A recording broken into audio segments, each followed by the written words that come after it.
Welcome to the Private Practice with Soul podcast. My name is Dr. Brooklyn Storme, and I help private practice owners align their business back with their soul's calling, with their big vision and with their soul's purpose.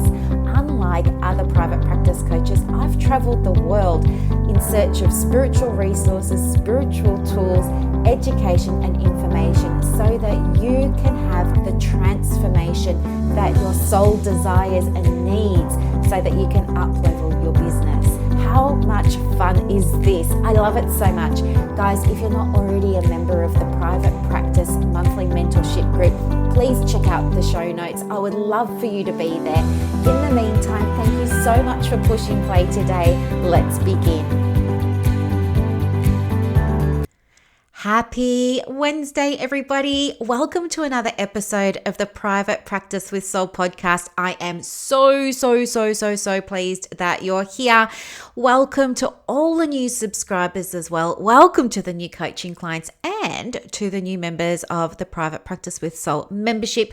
I am so pleased that you're all here. And just before we get started, I'm also super excited to let you know that the new 6-month coaching program is now open.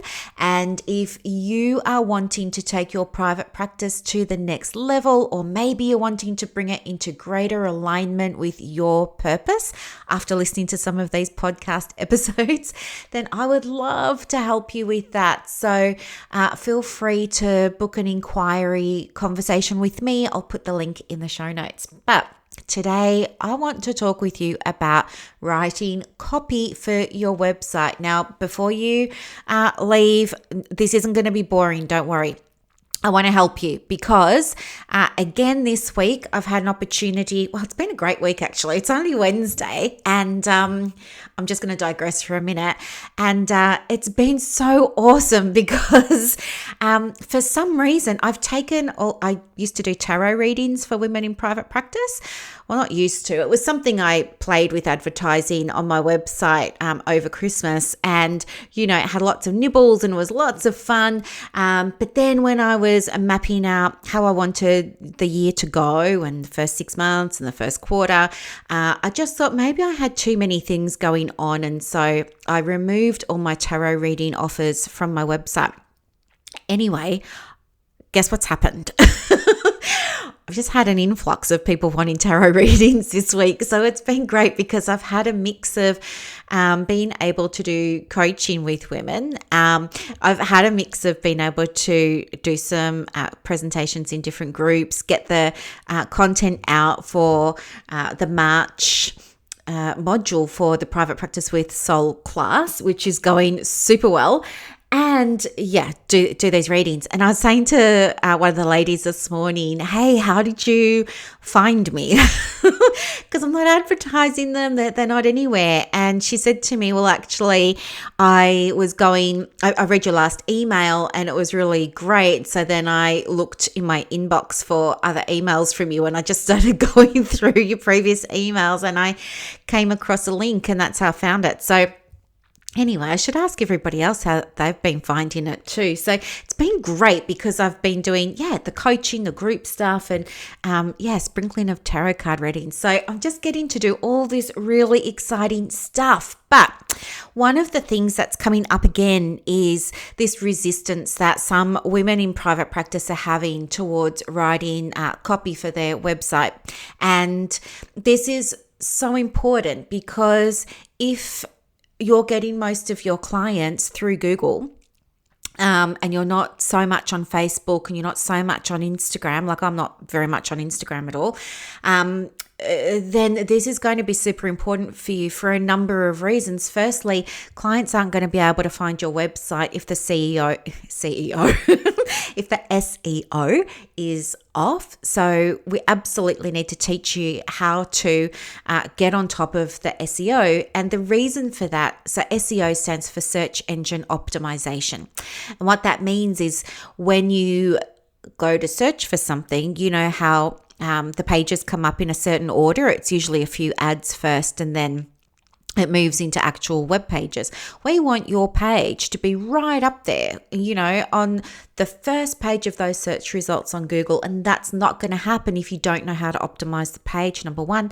Number two, there's a lot of resistance in our community against writing copy for the website. And so what happens is a lot of women will just go and look at everybody else's website and use that as a template or a guide to write copy for their own website. And then they wonder why it doesn't work.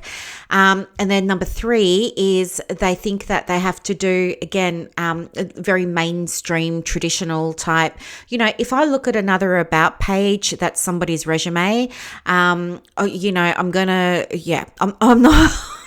it doesn't do much for my energy. And I have to think, what does it do for a client? I mean, your clients don't care about your resume, guys. This is the thing. They're not interested in that. I think they're assuming you already know what you're doing because you're advertising that you do this. They're assuming that you're registered. They're assuming that you're a member of a peak body. You don't need to go listing your CV on your website under the About section.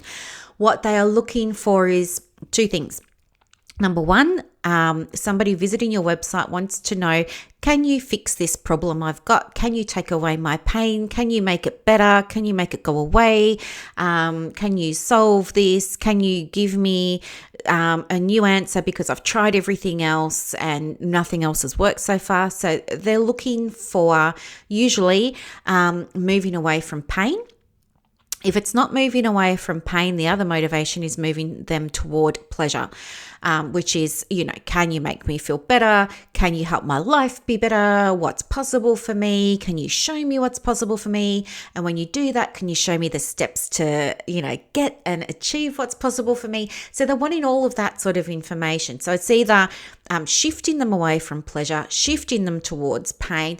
They're the top two things. And then the third thing, and this is the vehicle for, converting this website visitor to, booking a quick call with you to see what services you offer and if you're a good match for them, is about connection. And you as a health practitioner know that connection comes through oxytocin. Oxytocin is that love drug. We get the love drug through stories, right? Through connection. Connection happens with us in the helping professions through our stories. So if you're somebody who is willing to do this work, let me give you some tips, because it's my highest intention to help you get results from listening to this podcast. Your results are my results, and I want you to have wins. So the first thing that I would get you to do, jump over to your website, have a look at it through the lens of a client, right? Imagine you want therapy, right? Imagine you want therapy and you're looking at your website. Does it make you feel like you understand me? Does it make you feel like there's a connection? Does it make you feel like we relate?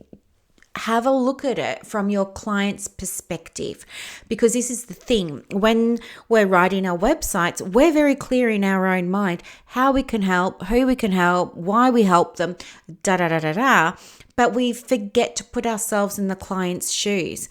When you as a therapist write things like CBT, or my preferred professional modalities are ACT, CBT, solution for, that means nothing to many clients.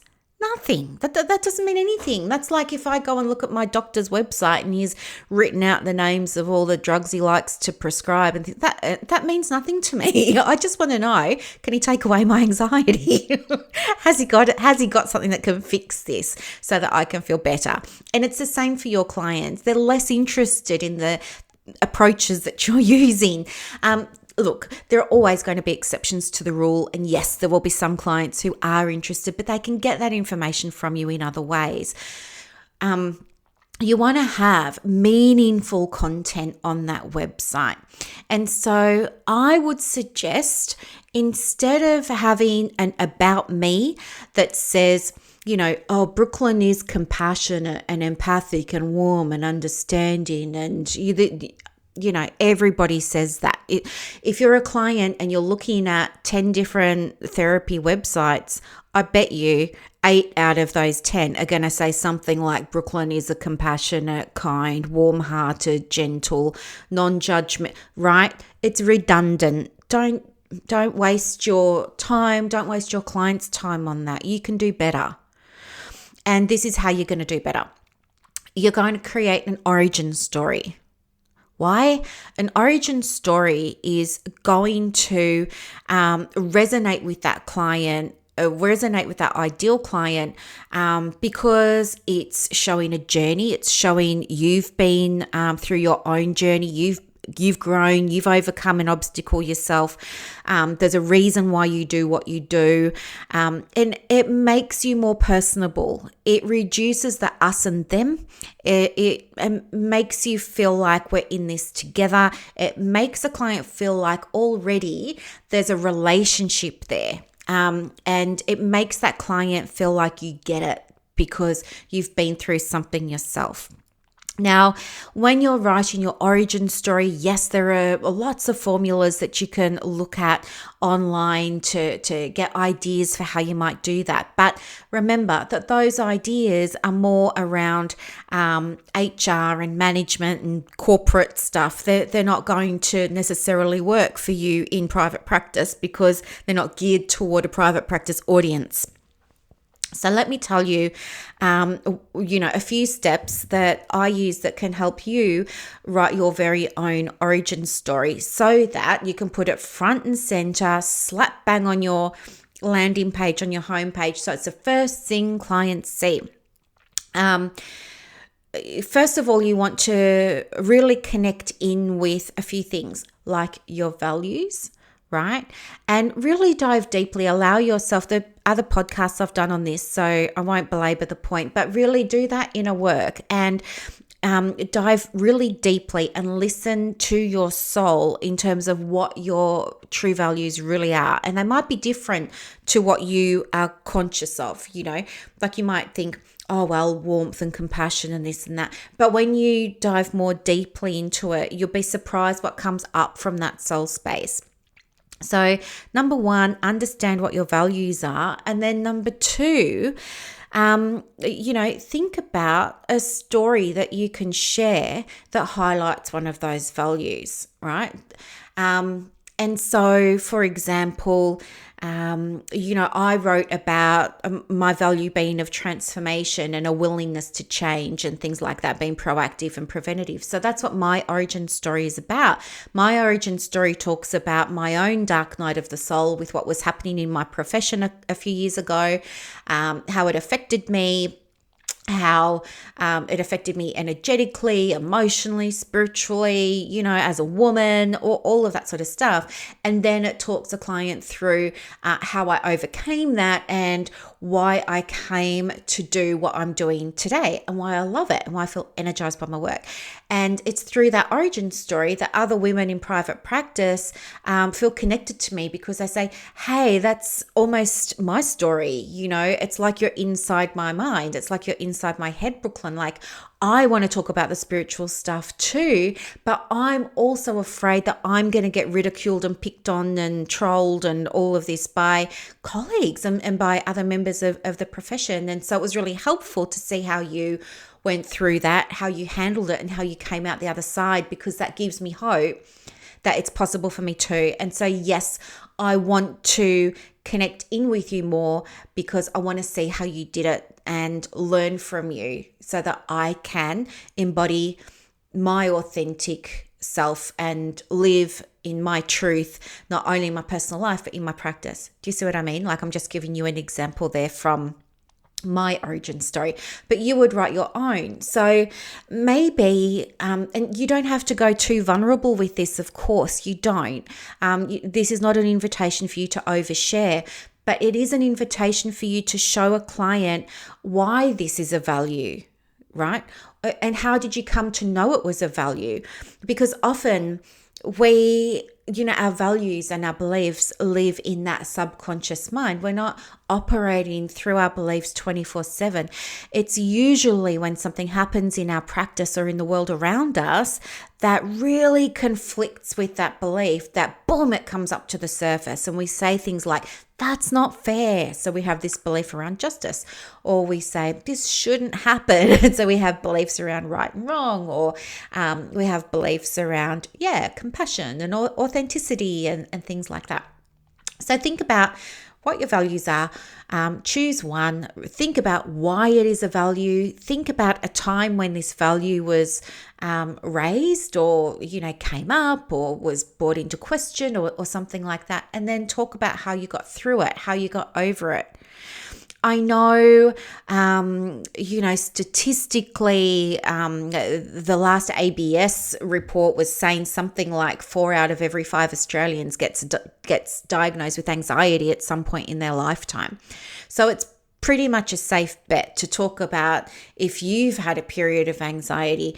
You don't have to go into a lot of detail, but you can absolutely talk about, hey, there was this trigger and this happened and I felt like this and I tried all of these things and the thing that really helped me the most was this. And so that's when I decided that I also wanted to become a Reiki therapist or, EFT practitioner or EMDR practitioner or whatever it was. And now it's my mission in life to support as many, insert client demographic here, men, women, children, in overcoming insert challenge, anxiety. And to this day, I've helped hundreds of people, not just in Australia, but around the world with this. And, blah, blah, blah, blah, blah. You want to have some kind of origin story so that people can connect in with you, okay? And the best time to write an origin story is when you've come out the other side of a challenge.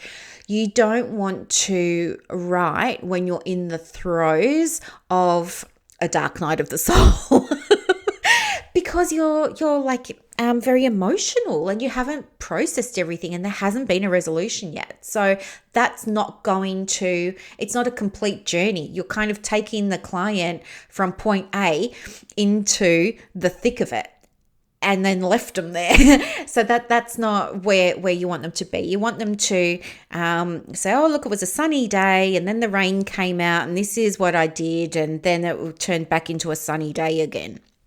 That's what you want to do. Your origin story only needs to be a few paragraphs. It doesn't need to be, we're not writing War and Peace here, guys. But one of the other things that comes up, of course, is how vulnerable is vulnerable and do I really need to be vulnerable? And look, the answer is you don't. I think by sharing your journey, that's probably vulnerable in itself, and that's probably enough in itself. The level of detail you go into, I think, don't go too deeply because it's very personal and your experience is your experience. But I would tone it down a little bit and not go into all of the nitty-gritties. You don't want to put everything out there. The point is you have an intention of connecting with the client through them being able to say, I get it, I've been there too, or I'm there now. Yes, you can help me because it's been your experience as well.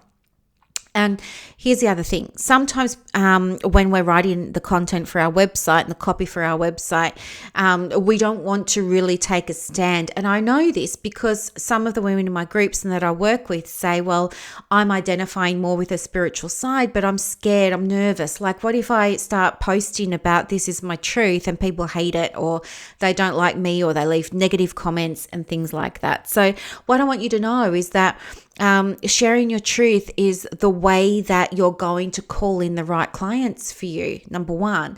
Number two, when you share your truth, it's not going to land for everybody, right? There are always going to be people that can't accept that. And so you must know your truth in such a way, and you must believe it and love it and honor it in such a way that you're prepared for people to stop following you or unsubscribe from your email or say, hey, you're not the one for me anymore.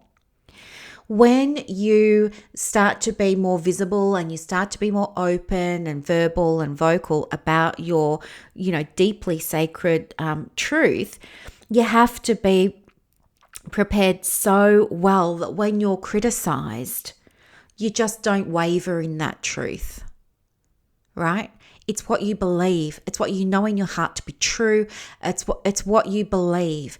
And you have to believe it so strongly that no matter what anybody says, it's still okay because you know your truth. And it's all right for them to have a different opinion, okay? You need to really start living in a way that aligns with your truth, so aligns with your truth that you just don't need anybody else to be on board with it.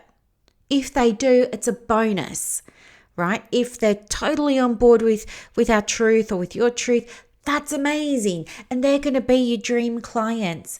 But it's not essential to, who you are as a woman in private practice that everybody must agree with you. Okay. In fact, what is essential is that you stand for something, because it's by standing for something that you're going to be seen. Okay. You're not dependent on external validation. And so it's by living in integrity with your truth that you find that liberation. And with that liberation comes the ease and the flow that you've been wanting, because everything then just feels very easy because you've let go of the angst around what if I'm judged? What if I'm criticized? What if nobody likes me? What if nobody books in? When you're in your truth, the opposite happens. Everything becomes easier and lighter and you work in flow, as I said, but also you'll notice some people drop away, but also some new people start to find you and come into that space. And that's the energy that's aligned with you. It's the energy that you want. It's the energy that makes the work that you do feel like you're absolutely living your purpose. It's a joy to go to work when you do this. So the takeaways today are, don't be afraid on your website to let go of the about us. Who's interested in that? We want to go to, our origin story. And certainly after you've written the origin story, just have a little blurb about each of the team members, if you've got them there, and have their photo. But again, I wouldn't bother with qualifications and stuff like that. Just say what they do. Mary's a social worker and Jules a psychologist and, Tate is a counselor. Do that, but then have a really personable line or two about them. She lives on the East Coast and, she, I don't know, won a pancake eating contest or whatever it is, something that's relatable. She has a fur baby and put a photo of her there with her dog. Whatever it is, something that's relatable, because posting your CV is not relatable. Okay. So have a go at doing that. And if you want me to go and check it for you, I'm more than happy to do that. Just send me an email with a link to the updated website and I will go and have a look at it for you and I'll give you some quick feedback. And yeah, I want you to really see results from this so that you can start working with the right clients for you, the right clients for your practice. And so you can really deepen your ability now to live in your truth with integrity. Thank you so much for listening. Quick reminder, yes, if you want coaching, you're more than welcome to, apply for that. I would love to hear from you. Send me an email. The email is in the show notes and I look forward to talking to you soon. Bye, guys.